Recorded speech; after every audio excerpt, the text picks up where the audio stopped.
100, 200, 500, 1000 वा 2000 होइन, पुरै 2200 वर्ष पुरानो इँटा हो यो 2200 वर्ष। झापाको भद्रपुरमा रहेको ऐतिहासिक, धार्मिक तथा पर्यटकीय स्थल किच्चक हो यो।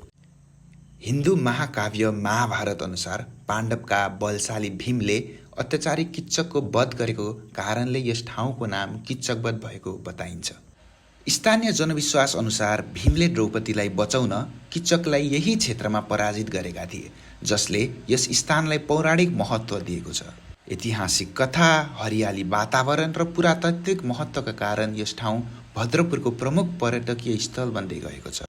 किच्चकवधको यस पोखरीमा नुहाउँदा पाप मेटिन्छ भन्ने विश्वास धेरै भक्तजनहरूमा पाइन्छ। यहाँ नुहाउँदै गरेर पुण्य कमाइन्छ भन्ने छ, तर यही पुण्य कमाउने पोखरीको छेउमा फोहोर भने धेरै छ। हामीले आफूले खाएको फोहोर डस्टबिनमा फालौँ, जथाभावी नफालौँ। फोहोर लिनलाई क्युट डस्टबिनहरू यहाँ धेरै छ।